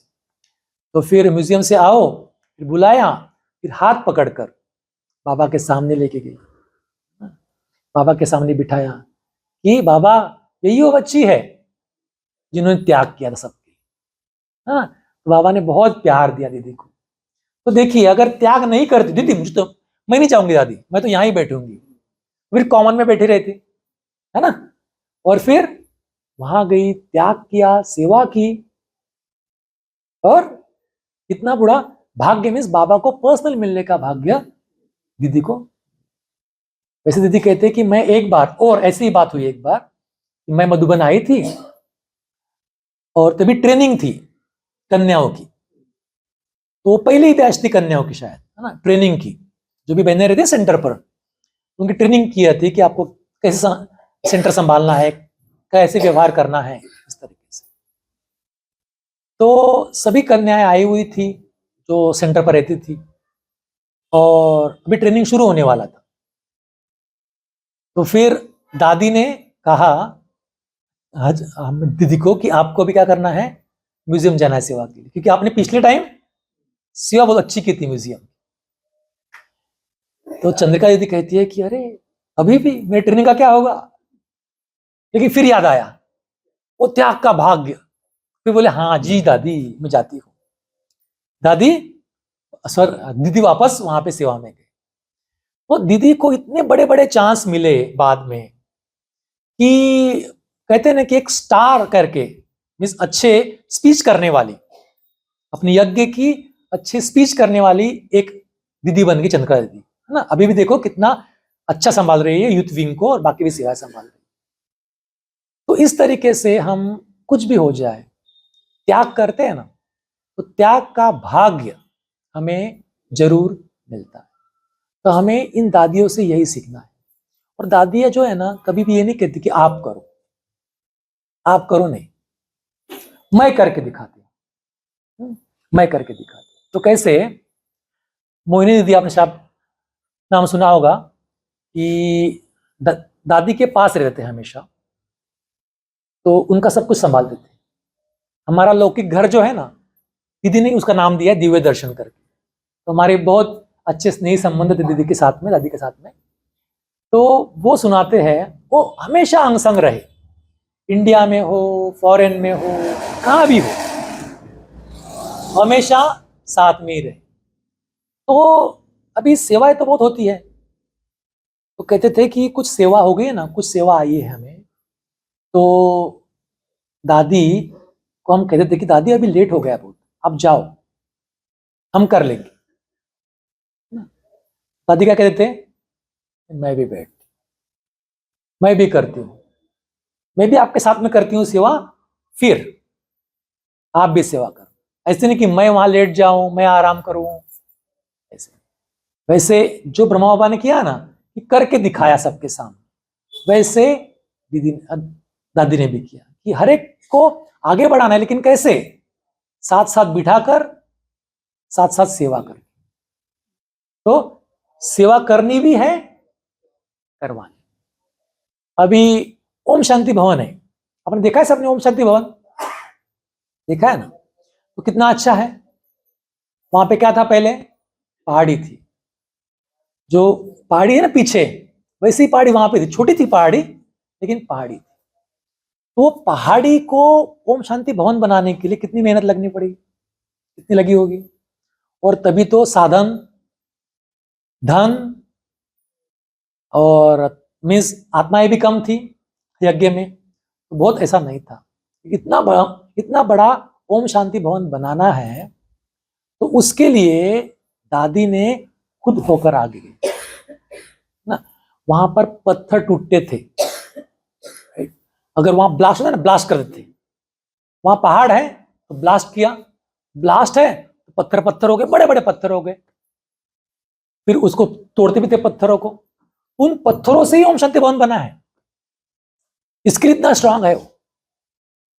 तो अभी उन पत्थरों को कौन उठाएगा, क्योंकि तभी तो हर एक चीज के लिए पैसा नहीं था इतना। तो दादी कहती थी कि मैं करूंगी, सब करें। तो दादी रात रात में जागकर साथ में पत्थर भी उठाते थे, अभी दादी उठा रही है तो हम भी उठाएंगे। तो फिर लाइन लग जाती थी। तो कैसे ना, सपोज कितना लंबा है, तो पहले दादी खड़ी रहेगी, फिर और दादियां, फिर सभी, और फिर भाई, ऐसे करके एक एक हाथ में देकर उस ओम शांति भवन के पत्थर को रखते थे, और फिर वो ओम शांति भवन बना है। तो कितनी मेहनत है, कितना त्याग है, कितनी सेवा भावना है ना। तो हमें ये बातें बहुत लोगों को पता नहीं होती है एक्चुअली। इस कारण कभी कभी मन में कभी कभी संकल्प आते हैं किसके, ना कमजोर संकल्प भी आते हैं। तो हमें उनकी त्याग देखना है, सेवा देखने की उन्होंने क्या किया है। और वो ओम शांति भवन भी कैसे बना, तभी तो इतना पैसा नहीं था। जब दादी आई ना, जब दादी यज्ञ में आई, तो पहले तो बहुत ज्यादा ब्रह्मा बहुत अमीर थे, तो शुरुआत में पालना तो राजकुमारी जैसी हुई। फिर 1950 में कराची से पांडव भवन में आए, पांडव में जो ब्रिज कोठी है वहां पे आए, फिर ब्रिज कोठी से पांडव भवन में आए। तो जो 1950 ब्रिज कोठी से पांडव भवन तक, और पांडव भवन में कुछ समय बहुत हालत नाजुक थी यज्ञ की, बेगरी पाट था, खाने को भी सोचते थे कि अभी मिला कि नहीं मिलेगा, फिर मनी ऑर्डर आती थी। तो ऐसी हालत थी। उस समय पर दादी को बाबा ने फॉरेन भेजा, जहां खाने को पैसे नहीं है, कम है, तभी बाबा ने दादी को भेजा। वो भी एक स्टोरी है। जैसे बाबा ने फोन किया ना कि आपको जाना है, तो दादी को ये लगा कि मैं कैसे करूंगी एक बात, दूसरा टिकट कौन निकालेगा, दूसरी बात, क्योंकि वहां जाने को तो पैसा लगेगा और यहां तो बिल्कुल पैसा नहीं है। तो कोई ना कोई निमित्त बन गया। वहां पर एक भाई टिकट निकालता था, तो बहुत, जो टिकट ना बहुत महंगी होती थी एक्चुअली, तो उससे ऑलमोस्ट 1/3 में मिल गई टिकट, मैं निकालूंगा, और एक नहीं, मैं 3 निकाल के दूंगा, है ना। तो उसने भाग्य बना लिया उसका, तो वो भी बन गई और सपोर्ट भी मिल गया थोड़ा सा। तो इस तरीके से दादी ने सब कुछ देखा हुआ है, बेगरी पहाड़ भी देखा हुआ है, और बाद में अभी संपन्न भी यज्ञ देखा हुआ है। तो ओम शांति भवन की बात है, तभी भी इतनी बहुत संपन्नता नहीं थी। ठीक, यज्ञ की हालत अच्छी थी, लेकिन बहुत संपन्नता नहीं थी। तो संपन्नता नहीं थी, तो फिर इतना बड़ा ओम शांति भवन कैसे बनाएंगे। तो दादी ने कहा कि जितने भी बच्चे हैं ना, हर एक को 10-10 पैसा इकट्ठा करना है, 10-10 पैसा, राइट। तो फॉर एग्जाम्पल 5 लाख मेंबर है, तो दिन के उतने जमा हो गए, है ना। तो फिर धीरे धीरे महीने का, फिर साल का, तो फिर तो इजी है ना। अभी गिनने के लिए आपको बोल दूं, मैं ज्ञान स्वरूप की बात बोलता हूं, उसके आगे की बात है। ज्ञान स्वरूप की बात है कि ये तो ओम शांति भवन ब्राह्मण बच्चे के 10 पैसे से बना हुआ है, हाँ? दादी की मेहनत से बना हुआ है, वहां में दादी का स्नेह भी लगा ना, मेहनत भी लगी, धन भी लगा सबका। तो जब ज्ञान सरोवर बना तो इतना बड़ा परिसर है, तो ये कैसे बनेगा ऐसे लगता। तो फिर दादी ने कहा कि जैसे ओम शांति भवन बनाया था ना, वैसे ही बने। तो फिर कहा कि अभी आप हर कोई 1-1 रुपया जमा करो, ठीक है। अभी 1-1 रुपया जमा करो। फॉर एग्जाम्पल पकड़ लेते 10 लाख मेंबर, 10 लाख, कोई क्योंकि कोई 1 देता है, कोई 100 देता है, एवरेज आप 10 लाख मेंबर पकड़ लो अपने ब्रह्मा कुमारी से। तो रोज 1 रुपया सेव करेगा, तो रोज के कितने सेव हो जाएंगे? 10 लाख, 1 महीने के 3 करोड़, 1 महीने के। और दिया कितना है? 1 रुपया दिया है, तो 3 करोड़ 1 महीने के, और 1 साल के फिर तो बन ही जाएगा फिर पूरा कितना, पूरा ज्ञान सरोवर। तो इस तरीके से दादी ने क्या किया, हर एक को सिखाया। जो हम कहते हैं ना कि हम कोर्स करते हैं ना, उसमें एक शक्ति है, पावर टू कोऑपरेट, सहयोग शक्ति। उसमें क्या दिखाया गया है? बहुत बड़ा पर्वत है, उस पर्वत को हर एक की अंगुली लगी हुई है। तो अंगुली मीन्स क्या? छोटा सा सहयोग। पांचों में सबसे स्ट्रांग होता है थंब और छोटा होता है अंगुली। तो अंगुली भी लगा दे तो भी पर्वत जैसा बड़ा काम सहज उठा ले, सहज हो जाएगा, आसान हो जाएगा। ये दादी ने कर्मों से सिखाया, क्योंकि ये बात उठी। क्योंकि जब ज्ञान सरोवर बना ना, तो पहले तो एकदम बंजर जमीन थी, धूल मिट्टी थी, पत्थर थे, तो सबको पता था कि ये क्या था। और जब ये बना तभी सब लोग वहां पे आए, रिपोर्टर्स भी आए, मिनिस्टर्स भी आए। तभी आपने नाम सुना होगा, चिन्ना रेड्डी करके थे राज्यपाल, वो आए थे। तो उन्होंने, वो रास्ता भी नहीं था पहले, तो मधुबन निवासी वहां जाने को बोलते कि कौन जाएगा, ऐसे भी कहते थे कोई कोई। तो ऐसा था, बंजर जमीन थी। वहां पे दादी ने नंदनवन बनाया। अभी देखते हैं ना, अभी हम जाते हैं तो क्या लगता है? स्वर्ग है, लगता है ना कि स्वर्ग है।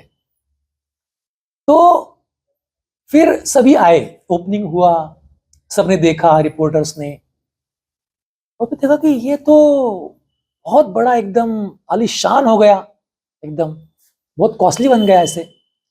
तो इनको बहुत ज्यादा फंड आते होंगे, या कुछ इन्होंने डोनेशन लेते होंगे, क्योंकि हमारा क्या ब्रीद वाक्य है कि हम डोनेशन नहीं लेते किसी। अगर कोई हमारी धारणाएं फॉलो नहीं करता है ऐसी, तो हम नहीं लेते वैसे।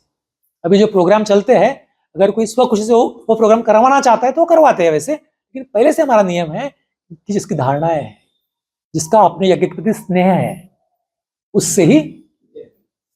तो जो रिपोर्टर थे, मिनिस्टर थे, उनको लगा कि ये संस्था ने कुछ तो भी जुगाड़ किया होगा फंड का। तो फिर इंटरव्यू हुआ, दादी को पूछा गया कि ये जो इतना इतना ज्ञान सरोवर बना, फिर ये कैसे बना? तो दादी ने कहा, ये बोला, फिर 1 रुपया जमा किया हर एक व्यक्ति ने, तो इतना सारा कार्य हो गया। और यहाँ का, और भारत में भी, और पूरे विश्व भर में इसी तरीके से पावर टू कोऑपरेशन, सहयोग शक्ति से ही ये कार्य चलता है। तो देखिए, हम अभी भी सेंटर बनते हैं ना हमारे, इसको क्या लगता है कि इतना बड़ा सेंटर बन रहा है, कोई कोई दे रहा है, कोई कम दे रहा है, ज्यादा दे रहा है ना। हर एक का जितना कैपेसिटी है वो देते हैं। लेकिन कभी कभी लगता है ना कि हम दे या नहीं दे, इतना दे नहीं दे, ऐसा होता है हमारे मन में भी कभी कभी। लेकिन अगर हम नहीं भी देंगे ना, तो भी कार्य हो जाए। तो भी कार्य हो जाए, क्योंकि कार्य कौन करवाता है? है ना? तो बाबा ही करवाता है। तो ये दादी ने अपने कर्मों से हर एक को सिखाया, और दादी को जो भी मिलता था बहुत स्नेह का अनुभव करता था। जो मिनिस्टर मिले, रिपोर्टर भी आए, बड़े बड़े पोस्ट पोजिशन वाले भी आए, बहुत ही क्लोज, मीन्स स्नेह हर कोई अनुभव करता था। वैसे जो क्लोज थे ना दादी के, वो भी बताते हैं हमें कि उनको तो बहुत ज्यादा ये अनुभव होता कि दादी कितनी स्नेही है, कितनी प्यारी है। तो दादी को, जैसे मैंने कहा कि मुन्नी मम्मा कहते थे, क्यों? प्यार देती थी, स्नेह देती थी, है ना? तो इस तरीके से दादी ने अंत तक पालना। ठीक है? तो अभी हम कुछ समय के लिए दादी के जो गुण है ना, दादी के तो वैसे बहुत सारे गुण हैं, लेकिन विशेष कौन से तीन बोलते हैं ना कि स्लोगन, दादी याद आई, ये स्लोगन याद आ गया। ये कौन कौन से करते हैं हम? निमित्त और निर्मा और निर्मल वाणी। तो निमित्त भाव हमने देख लिया कि मैं निमित्त हूं, बाबा मुझसे करा रहा है। निर्माण, निरहंकारी, नम्रता। और थर्ड है निर्मल वाणी। निर्मल वाणी मीन्स बहुत प्यार से, स्नेह से, मीठी मधुरता से बात करना। इन तीनों से दादी ने सबको अपना बना लिया। तो वही गुण और विशेषताएं हमने कैसे आए? तो एक है कि दादी के जो हमने सुना कि दादी ऐसी ही, ऐसे मुझे बनना। सेकेंडली, अभी तो सुना, हमें लगता है कि ऐसे बनना चाहिए, लेकिन लगता तो है, लेकिन जब हम फील्ड पे आते हैं ना, कर्मों में आते हैं, तो फिर भूल जाते हैं। तो उसके लिए रेगुलर मुरली का अध्ययन, वो भी दादी के समान ही। दादी 3 बार, कम से कम 3 बार पढ़ते थे, वो भी हमें धारण करना है। और योग, वो स्ट्रेंथ आया कि जो हमारे बड़ों ने किया वो हम कर सके, उसके लिए हमें मनोबल बढ़ाना है। तो इसके लिए हम योग करेंगे। तो दादी ने मुरली कैसी पढ़ी आपको बताना हूं मैं, फिर बाद में हम योग करेंगे। तो 3 बार मुरली पढ़ी। कैसे? एक बार दादी सुनाते थे, उसके पहले पढ़ना है, उसके पहले एक बार पढ़ ली क्योंकि मुझे ये सुनाना है। फिर सुनाया तो वो तो काउंट नहीं किया, लेकिन उसके बाद में चाय के समय एक बार, और रात को सोने से पहले एक बार। तो 3 बार पढ़ना, एक बार सुनाना। तो इसके लिए ज्ञान पक्का हो गया। ठीक है? तो हमें भी दादी जैसा बनना है, तो ज्ञान, योग, सेवा और बाकी सब गुणों की धारण। ठीक है? अभी हम कुछ समय के लिए योग करते हैं।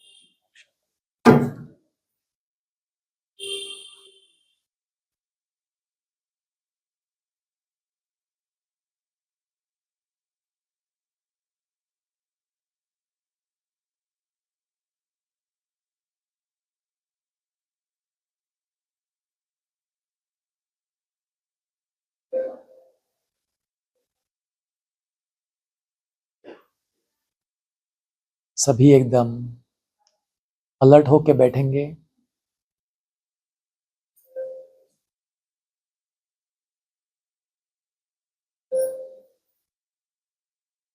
मन एकाग्र,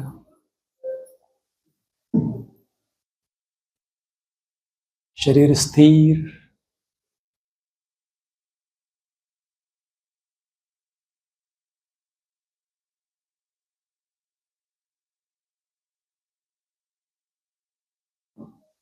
अपने आप को देखिए।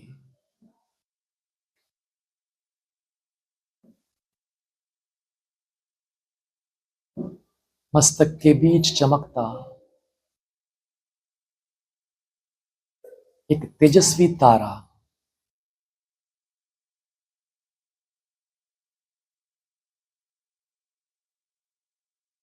मैं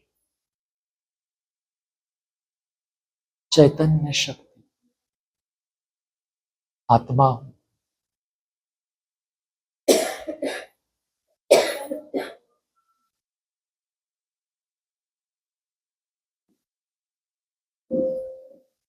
यह शरीर मेरा वाहन है।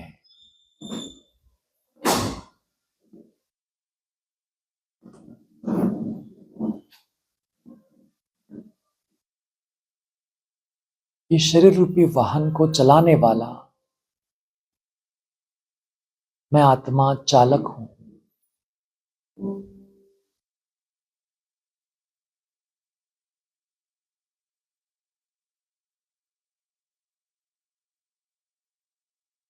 यह शरीर तो मुझे निमित्त मात्र मिला हुआ है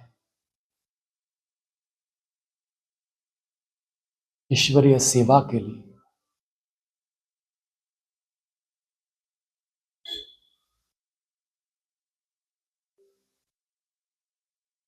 इस शरीर से न्यारा हूं।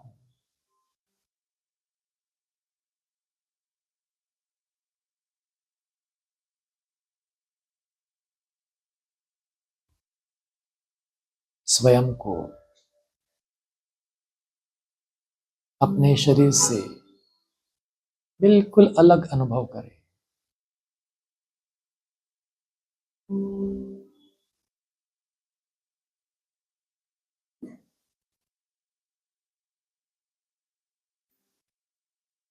जैसे शिव बाबा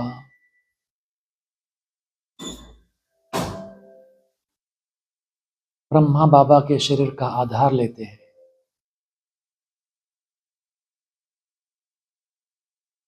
लेकिन उनमें फंसते नहीं।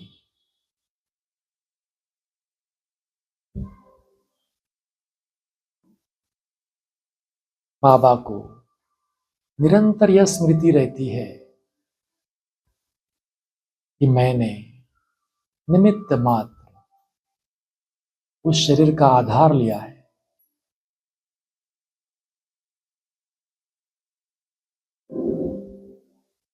वैसे हम भी अनुभव करें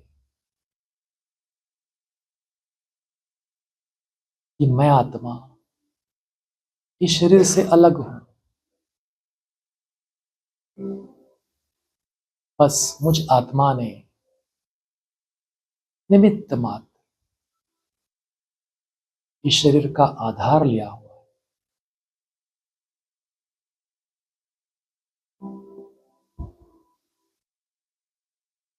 शरीर में कोई मोह नहीं।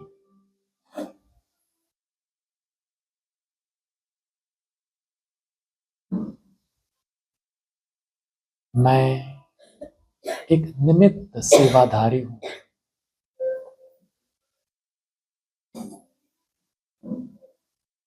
स्वयं सर्वशक्तिवान शिव बाबा ने ईश्वरीय सेवा मुझे निमित्त बनाया है।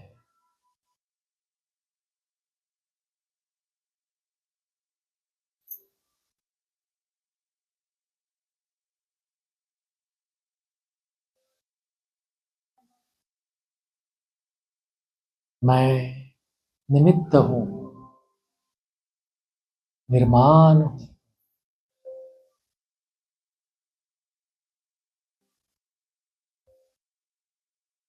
जैसे ब्रह्मा बाबा और दादी निर्माण थे,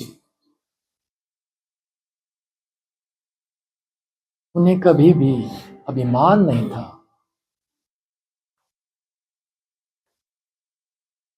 वैसे मैं आत्मा भी निर्माण हूं, नम्रचित हूं, निरअहंकारी हूं।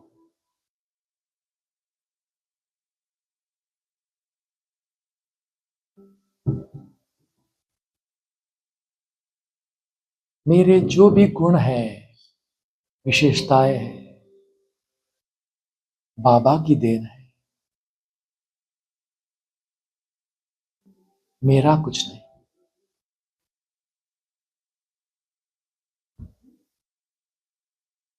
करावनहार बाबा ही मुझसे करा रहा है।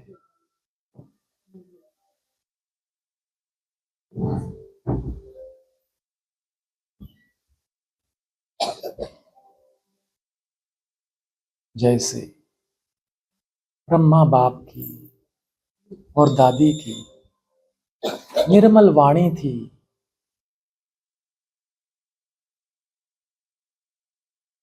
मधुर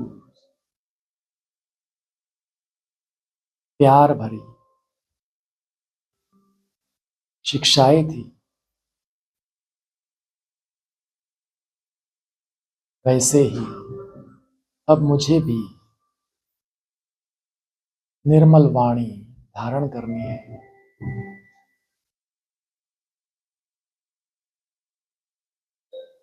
मैं निमित्त हूं, निर्माण मेरी निर्मल वाणी है।